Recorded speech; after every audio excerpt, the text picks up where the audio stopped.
In the 12 states of northern Nigeria, where Sharia law was formally extended to criminal jurisdiction between 1999 and 2001, over 70 million people have lived under a legal framework that was adopted in almost every case without a referendum, without a constitutional amendment, and without any independent legal challenge succeeding in a federal court. Not one. In 25 years, the federal government of Nigeria has not once invoked Section 10 of the 1999 Constitution, the clause that explicitly prohibits any tier of government from adopting a state religion to directly confront the Sharia criminal codes. And yet, the story that is quietly breaking open in 2024 and 2025 is not coming from Abuja. It is coming from inside the North itself, from Hausa and Fulani voices, scholars, lawyers, women's rights advocates, elected officials, and ordinary citizens who are publicly and at considerable risk challenging the architecture of a system that was sold to them as divine protection but has functioned in practice as a political instrument. The question nobody in mainstream Nigerian media is asking clearly enough is this: who actually benefits from keeping Sharia criminal law in place in the North? And why have those people invested 25 years in making sure that question is never properly answered? Before we go further, if you're new here, this channel exists for one reason: to give Nigerians the political analysis mainstream media is too afraid or too compromised to deliver. Hit subscribe and stay with me. This gets deeper.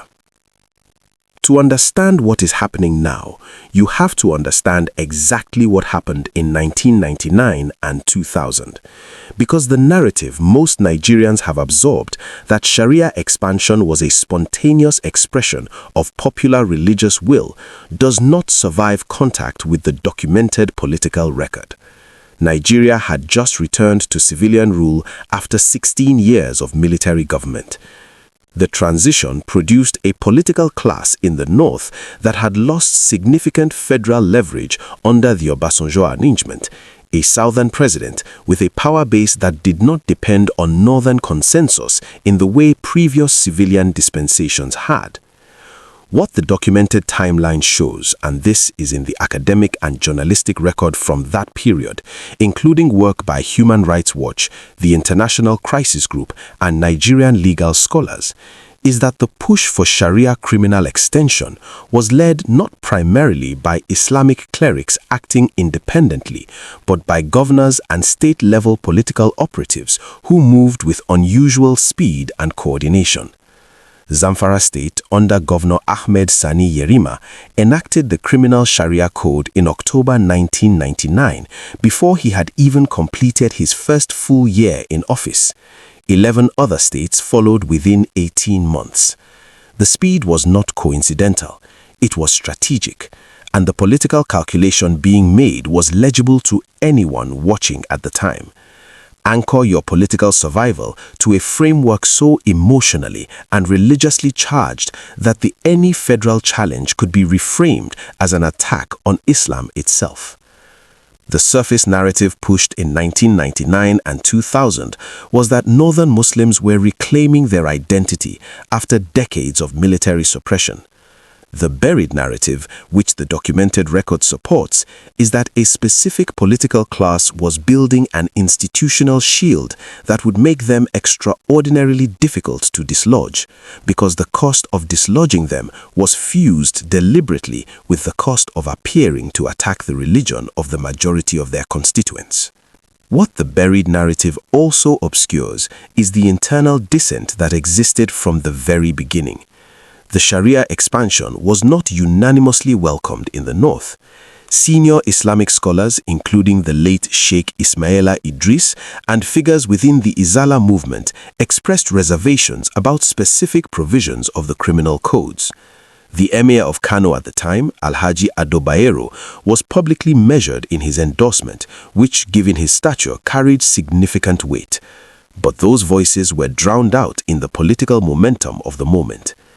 The relevant pattern interrupt here is that the states that moved fastest to adopt Sharia criminal codes were not in the documentation available the states with the most active grassroots demand from Islamic civil society. They were states whose governors were most acutely exposed to political competition and federal pressure in the new civilian dispensation. Constitutionally, what was done in 1999 and 2000 sits in a space of deliberate legal ambiguity that has never been resolved. And the ambiguity has not persisted because resolution is technically difficult. It has persisted because powerful interests on multiple sides have found the ambiguity useful. Section 10 of the 1999 Constitution is unambiguous on its face. The government of the federation or of a state shall not adopt any religion as a state religion. The Sharia criminal codes adopted across 12 states do not use that exact language. What they do instead is establish a parallel court system that applies criminal penalties, including capital punishment and corporal punishment, on the basis of religious law, and that is accessible to Muslims while being structurally inaccessible to non-Muslims in the same jurisdiction. Legal scholars, including Professor Itse Sagai and Professor Akin Oyibode, have argued in published work that this construction violates not only Section 10, but also Sections 38 and 42 of the same Constitution, which protect freedom of religion and freedom from discrimination. The federal courts have never squarely adjudicated those arguments on the merits. Every major constitutional challenge has either been dismissed on standing grounds, overtaken by settlement, or allowed to die quietly in procedural delay. This is not a legal accident. The Supreme Court of Nigeria is an appointive body whose members are nominated through a process that is sensitive to executive political calculation. No administration, Obasanjo, Yaradua, Jonathan, Buhari, or Tinubu, has found it politically advantageous to allow a full merits-based Supreme Court ruling on Sharia constitutionality. The state Sharia implementation committees that were established in each of the 12 states to administer the new codes are worth examining specifically because they sit in a constitutional gray zone that has received almost no public scrutiny. They are not fully part of the formal state judiciary. They are not elected bodies. They are appointed through a process that sits between the executive arm of state government and Islamic institutional leadership, a hybrid arrangement that concentrates adjudicatory power in the hands of people who are not accountable neither to voters nor to the federal judicial oversight mechanisms that apply to statutory courts. This is what this means in practice. A significant body of law, applied to tens of millions of people, is being administered through institutions with no formal mechanism for independent appellate review that meets the standards set by the 1999 Constitution's provisions on fair hearing. There is a specific figure worth naming here, and we will return to it in full. The overlap between membership in Sharia implementation bodies and membership in the political networks of the governors who appointed them. That overlap is documented, and it will tell you exactly who the system was designed for. The human cost of this system is not abstract, and it is not something the investigative record allows us to pass over. Between 2000 and the present, the documented cases of persons sentenced under Sharia criminal codes to hudud punishments, amputation for theft, flogging for alcohol consumption and sexual conduct, and the death penalty for apostasy and adultery run into the hundreds in the available records of human rights organizations, including Amnesty International, Human Rights Watch, and the Center for Law and Social Action in Nigeria. The cases that drew international attention, Amina Lawal sentenced to death by stoning in Katsina State in 2002 and eventually acquitted on appeal in 2003, Safia Hussaini similarly sentenced and acquitted in Sokoto State. The cases of young men in Zamfara State sentenced to amputation are the ones that reached international consciousness. But the cases that did not reach international consciousness are more numerous, and their outcomes are less clearly documented. The socio-economic profile of those who have been subjected to prosecution under Sharia criminal codes is consistent across the documented cases. They are overwhelmingly poor. they are disproportionately young. They are disproportionately women in sexual conduct cases and disproportionately men in property crime cases. The wealthy and politically connected in the same states have not, in the documented record, faced prosecution under the same codes for equivalent conduct. This is not a theological observation. It is a pattern that is legible in the case data. When Amina Lawal was prosecuted for adultery in 2002, the man identified as the father of her child was not prosecuted. This was not an oversight. The evidentiary standards applied in Sharia courts for male versus female defendants in zina cases are structurally asymmetric in ways that multiple Nigerian and international legal scholars have documented in detail. The gap between what was promised, a system of divine justice that would be applied equally to all, and what was delivered to real people is not a matter of interpretation. It is a matter of record. What makes 2024 and 2025 different from the preceding 25 years is the geography of the dissent. The pushback against specific provisions of the Sharia criminal codes is no longer coming primarily from southern voices, human rights organizations with Lagos or Abuja addresses, or international NGOs. It is coming from within the north, from people with impeccable Islamic credentials, from communities that fully embrace Islam as a way of life, but are distinguishing with increasing public clarity between Islamic religious practice and a specific political legal architecture that was built in 1999 and 2000 by people whose motivations were not purely theological. To understand who benefits from the current arrangement, you have to follow two things simultaneously: the money and the political tenure records. On the money, the Sharia court system across the 12 states is funded through state government budgets, meaning through federal allocations, since state government revenue in northern Nigeria is, in most of these states, between 70 and 90% derived from federal statutory allocations. This is in the annual budget documents of the relevant states, available through the Budget Office of the Federation and state-level ministries of finance. The Sharia courts are not self-funding. They are funded by the same federal revenue pool that funds every other public institution in those states. The Islamic scholars who sit on Sharia implementation bodies and serve as judges in Sharia courts are public employees or effectively public employees, drawing salaries or stipends from state budgets. This creates a constituency, a reasonably large institutionally embedded constituency whose professional existence depends on the continuation of the current framework. This is not an accusation of bad faith. It is a structural observation about incentives that applies to any institution funded by public money. On political tenure, the governors who moved fastest to expand Sharia criminal jurisdiction in 1999 and 2000 were, with few exceptions, governors who survived their terms, won re-election where eligible, and in several cases successfully managed political succession in their states.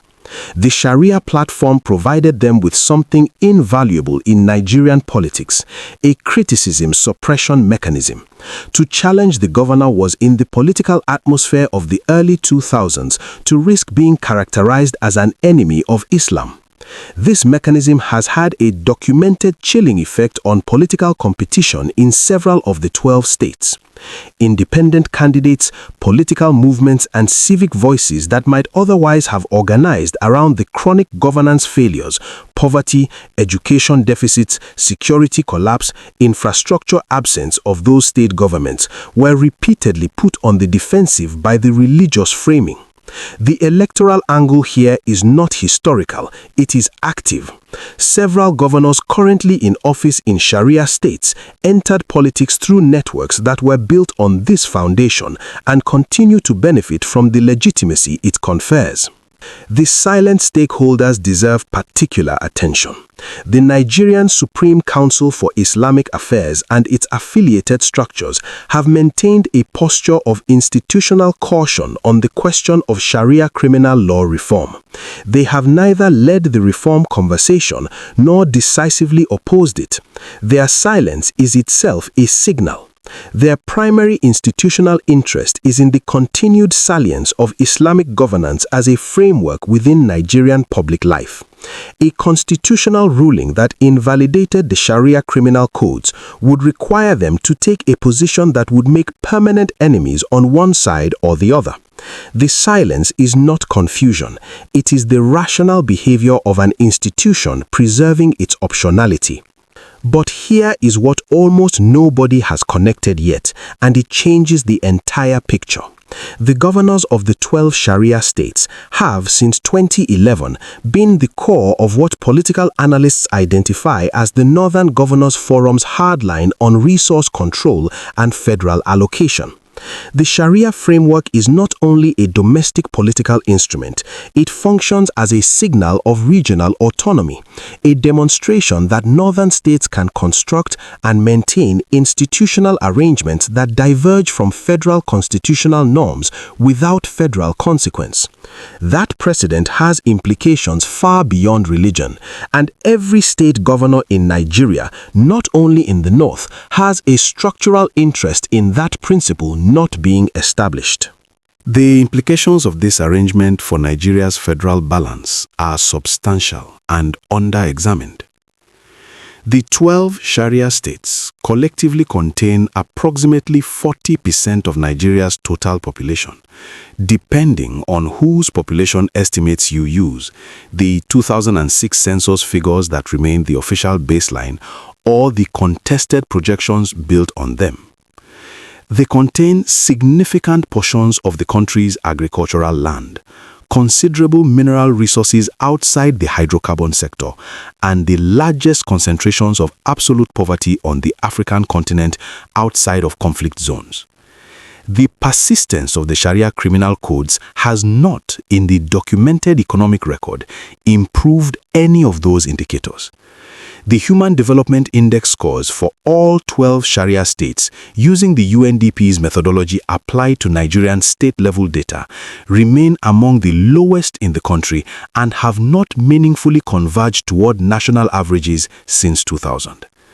This is important because the political argument for Sharia expansion in 1999 included an implicit economic argument that Islamic governance would restore moral order, reduce corruption, and improve public welfare.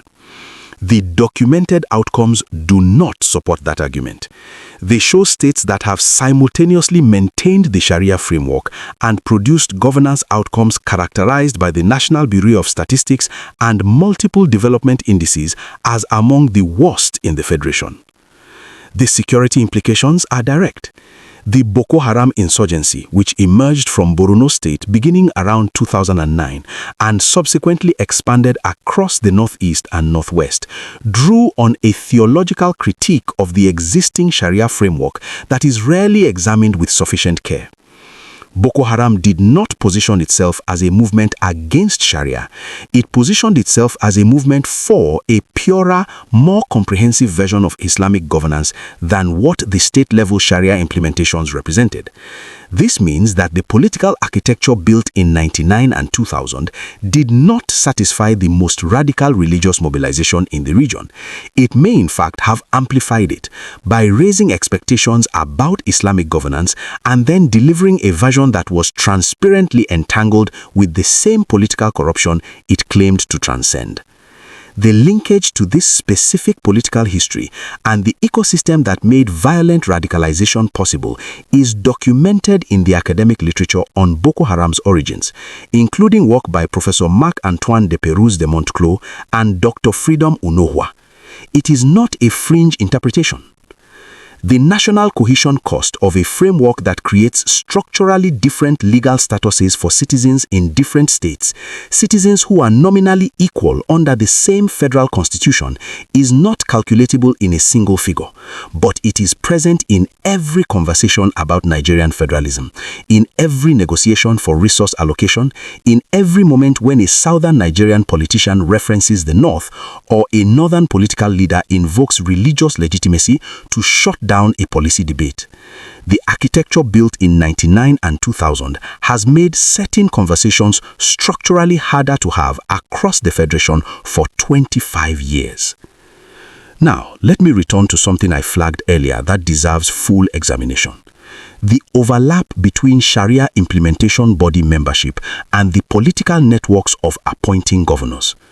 What the documented record in multiple states shows, drawn from state gazette appointments, civil society monitoring reports, and investigative journalism from outlets including Premium Times and Home Angle, is that a significant proportion of appointments to Sharia implementation bodies in states like Zamfara, Katsina, and Niger have gone to individuals with direct family, business, or factional ties to the governors who made those appointments. This is not only a corruption concern, though it is that. It is an institutional design signal. It tells you that the Sharia courts, whatever their theological legitimacy, were constructed as extensions of gubernatorial political networks, not as independent Islamic institutions held to a standard of accountability separate from partisan politics.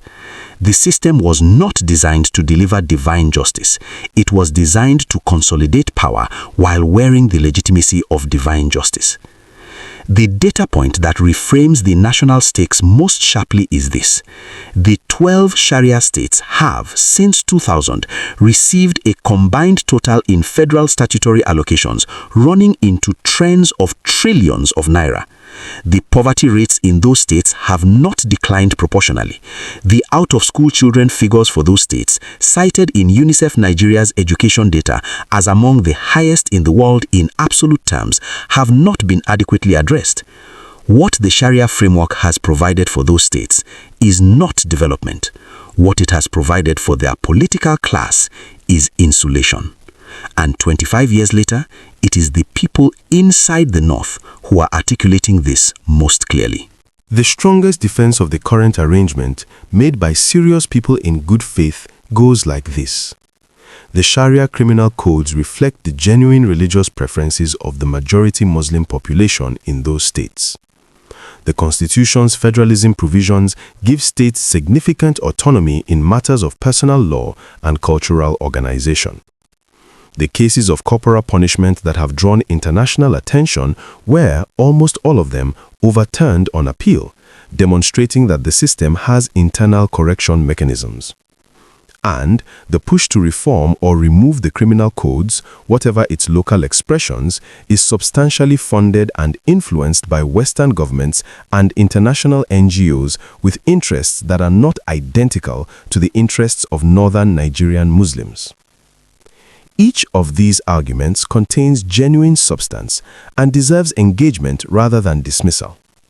On democratic preference, it is true that surveys of public opinion in northern Nigeria have consistently supported Sharia law. It is also true that those surveys cannot distinguish between support for Islamic religious principles as a personal and community framework and the specific criminal code architecture adopted in 1999. Two things that the political class that benefits from the current arrangement has worked very hard to conflate. When northern scholars and civil society voices, who are themselves devout Muslims, make this distinction publicly, the conflation becomes less tenable. On federalism, the federalism argument would be stronger if the Sharia criminal codes applied exclusively to conduct with no victim other than the individual, or if their application was genuinely voluntary in a structurally meaningful sense.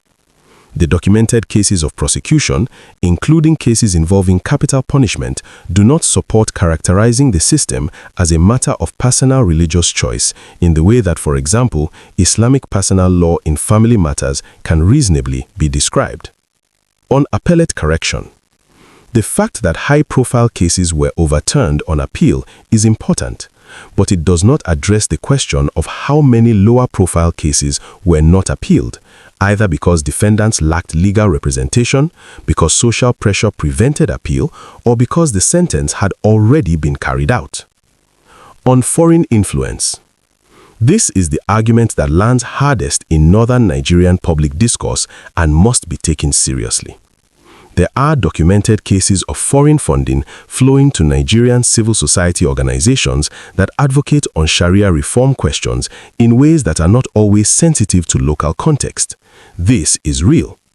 But it is also the argument most easily weaponized to silence domestic voices. When Hausa and Fulani scholars, lawyers, and women's advocates, people who live inside the system, who pray 5 times daily, who have never taken money from a foreign NGO, make the same critiques that international organizations make, the foreign influence argument becomes a way of refusing to listen to the people whose lives the system actually governs. The piece of evidence that most people on both sides have missed is this. The most substantive internal critiques of the Sharia criminal codes in the North are not coming primarily from secular voices or from minority Christian communities. They are coming from Islamic reformist movements, particularly strands of the Izala, or Jama'atu Izalatu al-Bida wa Ikimatu al-Sunnah, that have theological objections to the way the codes were implemented, independent of any Western or secular framework. This is a debate within Islamic jurisprudence about whether the conditions for hudud punishment established in classical fiqh, which are extraordinarily demanding in terms of evidence and procedural safeguards, are met by the institutional arrangements in any of the 12 states. The answer that serious scholars within the Salafi and reformist traditions have been giving, carefully but clearly, is that they are not. Drop a comment right now before we get to the strategic outlook. I want to know what you think before we get to the part that changes everything. The reform history of the Sharia criminal codes in northern Nigeria is a history of suppressed internal voices, co-opted institutions, and strategic delays. And it is important to name specific attempts and specific outcomes. The Women's Rights Advancement and Protection Alternative, known as WAPA, has operated in northern Nigeria for over 2 decades and has documented and intervened in dozens of Sharia court cases involving women. Its lawyers have consistently argued that the evidentiary standards applied to female defendants in zina cases are inconsistent with both classical Islamic jurisprudence and fundamental due process. Its work has produced appellate victories, but zero structural reform at the legislative level. The organization has operated under persistent social pressure and periodic threats. In 2005, the National Assembly received a memorandum from a coalition of northern Nigerian lawyers, including members of the Nigerian Bar Association's northern branches, arguing for a constitutional review process that would address the tensions between the Sharia criminal codes and federal constitutional provisions. That memorandum was received, referred to committee, and has never resulted in floor debate. In 20 years. The Kano state government under Governor Rabiu Kwankwaso made limited but documented adjustments to Sharia implementation practice during his tenure, including directives designed to limit prosecutorial overreach in certain categories of cases. Those adjustments were largely reversed or ignored following the change of administration. In 2022, a coalition of northern civil society organizations published a detailed report titled Drawing from its Description in Home Angles Coverage, documenting governance failures in Sharia states and explicitly connecting those failures to institutional design rather than to Islamic principles. Several of the report's authors subsequently received threats. The report has not been formally responded to by any of the relevant state governments. What these attempts have in common is that they were all targeted at specific cases or specific provisions rather than the political economy of the system as a whole. The resistance is not theological, it is structural.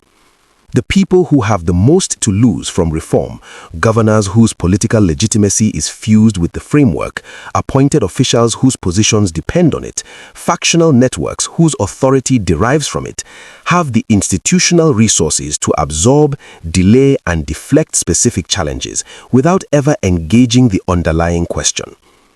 What genuine reform of this kind of system requires, as the comparative record from other contexts shows, from Egypt's ongoing debate over Al-Azhar's relationship to state authority, from Pakistan's decades-long contestation of the federal Sharia court's jurisdiction, from Morocco's reform of the Mudawana in 2004, following sustained internal advocacy, is a combination of organized internal Islamic scholarly voice, civic and legal pressure that is rooted visibly in domestic rather than foreign legitimacy, and a political moment in which a government at either the state or federal level calculates that it has more to gain from leading reform than from defending the status quo. That combination has not yet converged in northern Nigeria, but the internal Islamic scholarly voice is growing louder, and it is worth watching very carefully. The three most likely moves by the key players over the next 18 to 36 months are the following, and each comes with specific indicators to watch. The first is consolidation by the governors of the Sharia states. Faced with growing internal dissent and an international environment that is increasingly attentive to the governance and security failures in the Northwest and Northeast, the political beneficiaries of the current arrangement will move to reassert the religious legitimacy frame and to position any reform discussion as an external attack. The indicator to watch is appointments to Sharia implementation bodies and Sharia courts in the next budget cycle. If those appointments go to figures who are theologically credible and institutionally independent of the appointing governor's factional network, that is a signal of genuine responsiveness. If they go to the same networks as before, that tells you exactly where the political calculation sits. The second move is an escalation of the internal Islamic reform conversation. The voices that have been speaking carefully are likely to become more explicit. The indicator here is the platforms being offered to or taken by reformist Islamic scholars in northern Nigerian media, radio stations, Islamic lecture circuits, and university forums. Watch specifically for whether scholars in the Izala tradition and academics at Bayero University Kano and Usman Danfodio University Sokoto are given or claim space to discuss jurisprudential objections to specific hudud implementation standards. That would represent a meaningful shift in the discursive space.